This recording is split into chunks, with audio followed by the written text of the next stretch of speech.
Hey everyone, welcome back to my channel. This is Coffee with Katie. Today's video is going to be my April reading wrap up. I'm actually filming this like April 24th, so I'm sure there's going to be a couple of them that I'm going to finish in the last week of April. So if you see any unexpected ones come up in my May reading wrap up or just me talking about in general on my channel, that would be why. So these are all the books I read in April. So the first one is City of Heavenly Fire. I have been going through the Mortal Instruments series for quite some time. I want to say since last year when the pandemic started, I've been slowly working my way through them. This cover is so shiny, you can see my light. I finally finished the series and I don't know how I feel about it. Honestly, I'll talk about the Mortal Instruments in a whole separate video that I'm going to do. I feel like a lot of these books I could have done without. I feel like it could have been a shorter series and maybe a better series if it was shorter and kind of condensed. However, Sebastian is my favorite character. I know, I'm a monster, it's fine. I thought he was the most dynamic character in this entire series, and he wasn't even in, I don't want to spoil anything. He wasn't in a lot of the books, let's say that. So I finally get to the conclusion, the big wrap up of this huge series, of this huge demonic war that's going on, right? And I just felt that it was wrapped up too neatly. I felt like there wasn't enough trauma, there wasn't enough chaos, there wasn't enough battling. Like the characters, the main slew of characters did not have a high enough price to pay. And I felt like there was kind of a high stake and there was kind of a price to pay, but they got out of it somehow. And I don't know why, but that just kind of was like a really big letdown for me. It's probably because I didn't feel incredibly attached to a lot of the characters, and Sebastian was my favorite, if that tells you anything, because I felt he had the most depth and was the most interesting character in this series. I also really like Luke. Don't just say I'm a monster.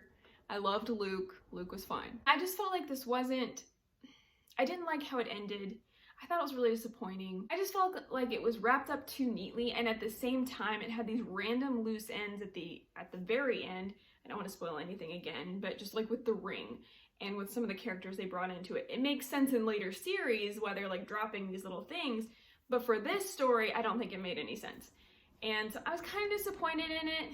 I still liked it. I still enjoyed reading the series as a whole. And I did like some of the elements that were brought in, like going to the demon realm. That was really cool. I really appreciated that.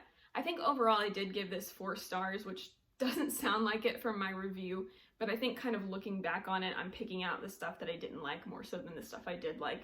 So I want to talk about that more in depth in a later video, but this was the first book I read. The second book I read is Clockwork Angel, and I actually loved the Infernal Devices series. I liked it a lot more than the Mortal Instruments, and I know that's kind of been the general consensus for the Shadowhunters universe. But I know some people are diehard Mortal Instruments, didn't really like the Infernal Devices. People that have not read anything, read the Infernal Devices, still didn't like it. But I loved it. I thought it was so much fun. So this first one in particular, I loved Will Herondale. I loved his character. I loved how witty he was and his banter and how, he made me laugh out loud while I was reading this. And that's actually kind of hard to do for me. I might think it's funny, but no, actually laughed out loud. That's pretty rare for me to do. Even if I think it's funny, it's pretty rare for me to actually laugh out loud at a book. And this did it. And I really thought the concept was interesting. At first when I started it, I was like, who the heck is this Tessa? I don't know who she is. I don't understand this. This doesn't make any sense to me. I don't know if I care. But as the story continued to unfold, I really liked it. I'm trying to think of when I went through the series so quickly that I'm trying to remember where this one left off. But I feel like the ending hinted at something that made me like the depths of the characters more, made me like Will more.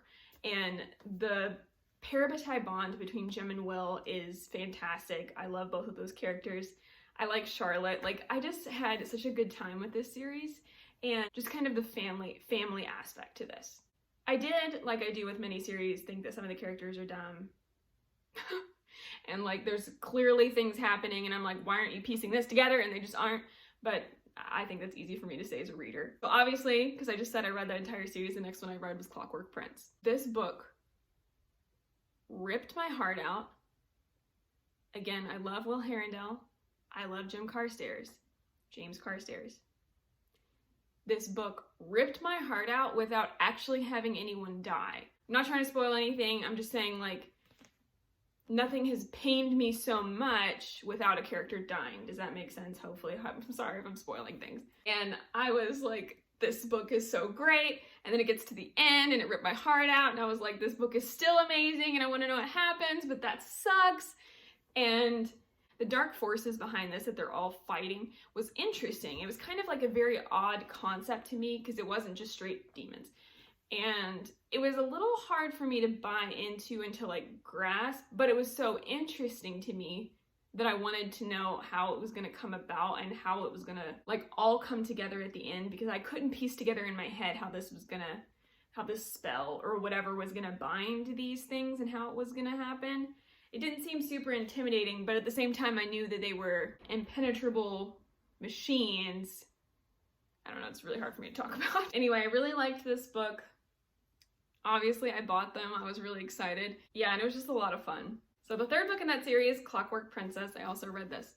I flew through this series and I was real pumped about it. I really liked seeing how the characters grew. So like Tessa, she's not a shadow hunter. She's in the shadow hunter world. She has like different abilities or whatever. And I thought it was really cool how they like played into this and they made her like another character, like learning how to fight. What they did with all the characters involved that weren't necessarily shadow hunters, I liked how they did that. This one also made me a little bit sad, but it was a different kind of sad because if you read The Mortal Instruments, you know how some of this plays out, even before you get to the end of the book. So it's like, okay, this is painful, but I also know it's not as bad as it seems type of a situation. It obviously is, but not as bad as it could have been. So the way this ended, I thought it ended beautifully. I thought the series ended beautifully. However, I think it's kind of contradictory of myself to say that I loved how this series ended, while the other one I felt like was too neat and had too many, like it was just tied up in a pretty bow and kind of presented to you and nothing really went wrong. I feel like enough things went wrong, and yet it had a beautiful ending that I wanted, and it was kind of like, I won't say it's the perfect ending, but I think it was a kind of ending that was beautiful for most of the characters. And then, I don't know how to say it without spoiling anything, but like two of them, obviously it was very difficult for them, but they each had positives in the situation, if that makes any sense. But yeah, I loved the Infernal Devices. If you haven't read the Infernal Devices, I highly recommend it. If you've read The Mortal Instruments and you didn't really like it, I would pick up this because I think the witty banter, honestly, for me was top notch. I think it's in this book, one of my favorite quotes of all time is when she asks Will what color she thinks, or what color he thinks his soul is, and he says mauve without skipping a beat. I lost it. It was so funny. The witty banter definitely got me, and I think that's kind of what made these characters beloved to me and this story beloved to me.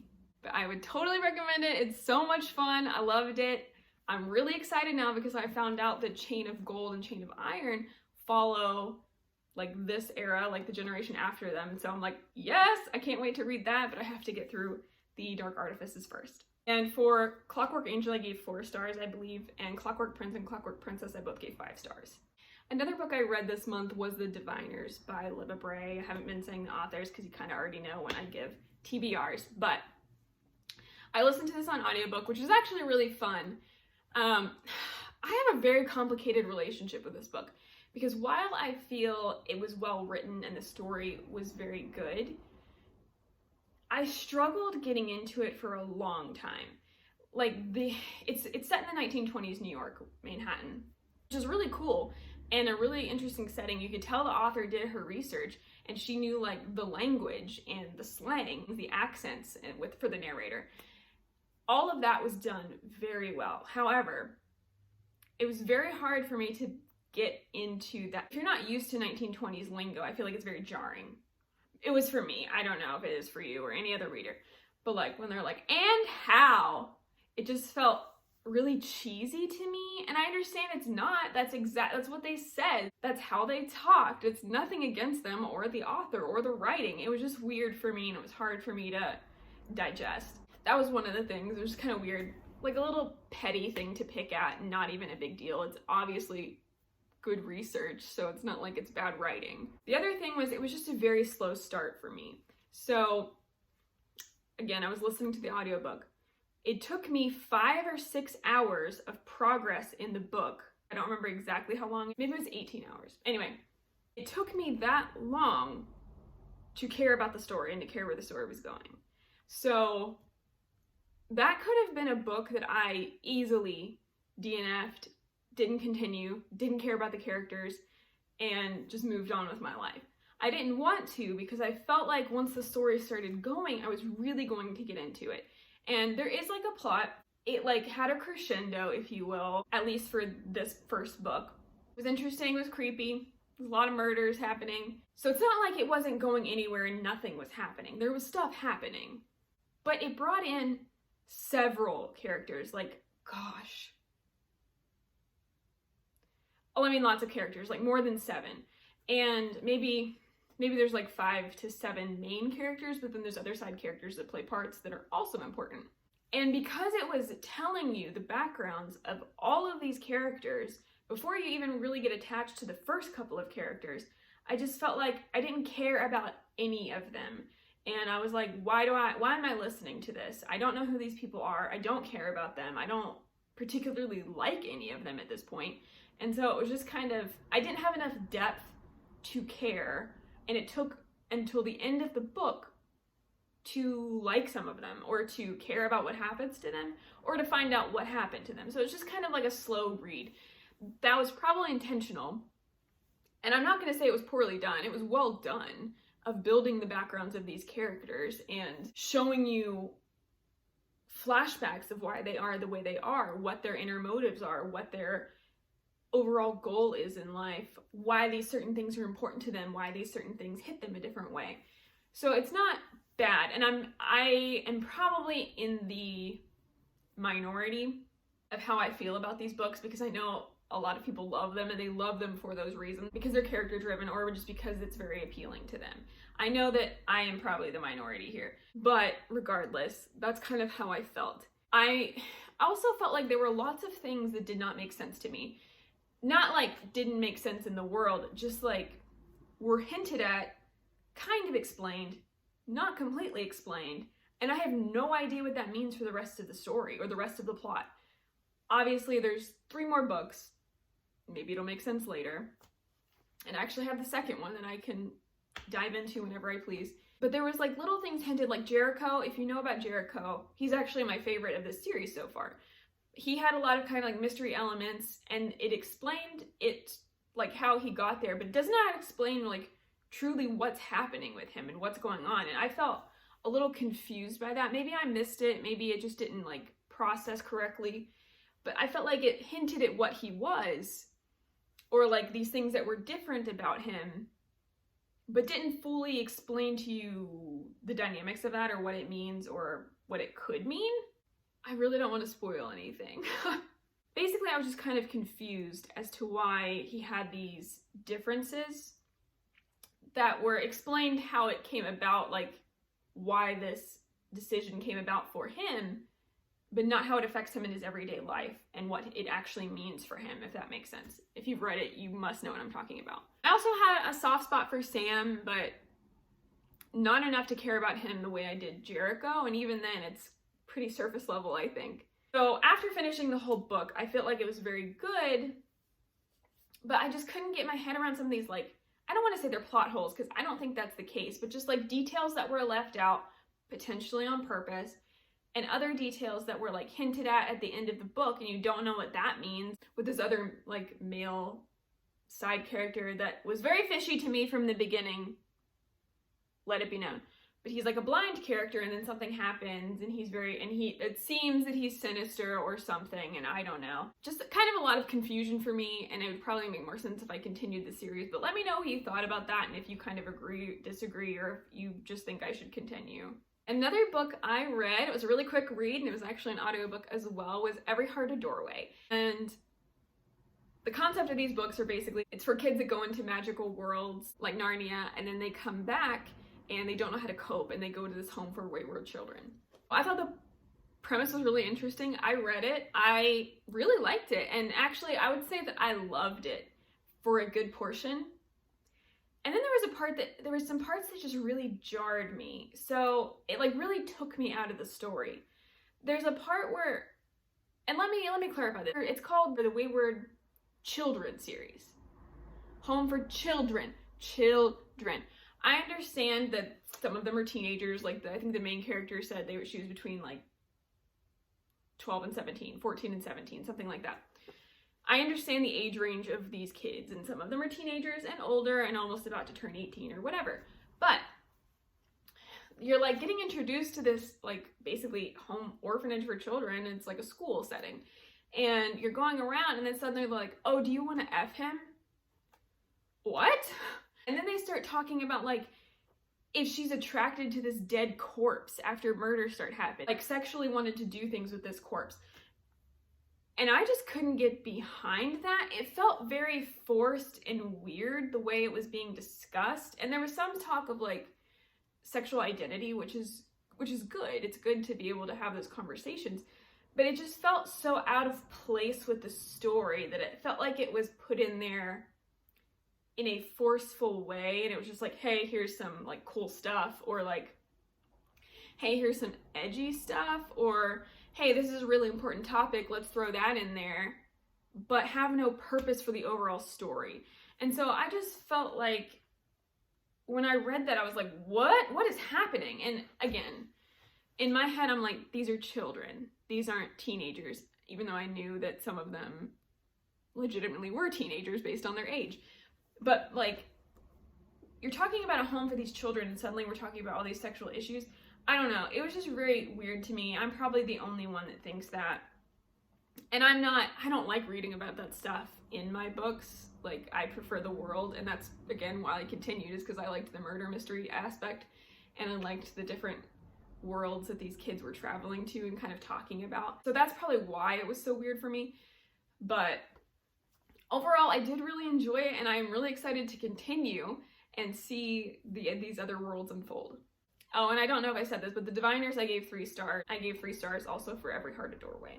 All right, the last book I have read in April so far was The Kingdom of the Wicked. And I've been trying to read this for 2 months. Through no fault of the book, I just was busy. And I loved this book. It was so much fun. I knew I was gonna love it when I heard about the premise, like demon princes, Kingdom of the Wicked, yes please, witches, awesome. So I had a really good time with this. I thought it was really fun. I actually finished it today. And basically the premise is that there's twin sisters and the twin gets murdered and she's trying to find her twin's killer. And she kind of gets wrapped up in a deal or a bond or however you want to say it with a demon prince. And you're never supposed to make deals with the wicked. And I thought it was so much fun. It was just something that was like, I just felt like it was catered to my taste. Like I really enjoyed it. And there's like obviously a mystery element to it because her sister was murdered and she's trying to figure that out. But then it has these demon princes in the kingdom of the wicked and these demonic forces coming upon them. And then she's a witch and her family are witches and they're kind of like drawn into this skirmish and like trying to keep the gates of hell closed. I loved Wrath. I mean, he's my kind of character. I loved him. I liked Emilia. I think that's how you say her name, by the way. I liked her. However, I felt like there were some moments where she's kind of dumb. And that's probably not fair for me to say. Because as the reader, you can be like, why are you doing this? But it's also just not fair. Let me explain. So there's some things where I'm like, okay, clearly this guy, Wrath, clearly this demon prince needs you alive for some reason. He's not just automatically killing you, even if it's because you trapped him in a spell or whatever's going on. He's not killing you, so you have that going for you, and he wants you for some reason, so he's gonna protect you, essentially. But she keeps running away from him, and okay, yeah, he's a demon prince, I get that. But like, she keeps running away from him and running into other demons or other demonic forces, and keeps like almost dying or getting her life threatened or getting her family threatened. And I'm like, how about you stop running into other dangerous situations and stick to the dangerous situation you know? Maybe I'm naive, maybe I'm too trusting, maybe that's stupid of me, but I just feel like, why are you trying to escape the one that's not killing you and going into all these other situations where people are threatening you or trying to steal things from you actively? or trying to kill your family. I don't know. That's probably just me. And, you know, take that with a grain of salt because she's dealing with demons and saying that she can't trust any of them and they're all lying and they're all trying to trick her and trap her into a deal or to like steal her soul. So she can't trust any of them in general. So it's not like not trusting Wrath is that absurd. Like, obviously he might not be trustworthy. He probably has a hidden agenda. He's probably got something going on. My point is, he's not killing you. You got that. And the protection. But I do understand, like, she doesn't trust any of them, and why would she? They could all be trying to steal her soul. So that was just a weird qualm for me about this book, is that I just felt like she was trying to escape something so badly, but was just going into other trouble. But the way this book ended, there wasn't a lot of, like, resolution. So, you know, if there's things that are building, usually, like, something happens before you get to the end of the book. Even if it's not huge, like, something will happen and you'll be like, yeah, that's cool. Or, oh no, that's terrible, or whatever. I feel like it did that a little. And then it gets to, like, this huge point, and the book ends. I was like, oh my, I can't handle this. Like, I need to know what's gonna happen. It's killing me now because the Kingdom of the Cursed isn't coming out until October. Carrie Maniscalco, how could you do this to me? I need the next book right now, thank you, please. I just need to know what's happening. But I'm so excited for the premise of the next book. And I have no idea if this is gonna be a series or just a duology or whatever's going on. But I am so excited for Kingdom of the Cursed. And if you have read this, please tell me you're excited to see what the kingdom looks like. Oh my gosh, I cannot wait. Another book I want to touch on, I'm just currently reading it, it's not done yet, is Inheritance Games. So just be on the lookout for that one as I continue the story. I haven't finished it yet, so I don't want to give you my opinion, but I did start it because it came through with my library on the Libby app, and I'm listening to it through audiobook right now. All right, everyone, that was my ranty April wrap up. And as I said, if I have some books that I finish during the month of April, I'll probably include them in my wrap up for May. I'll see you next time. Bye.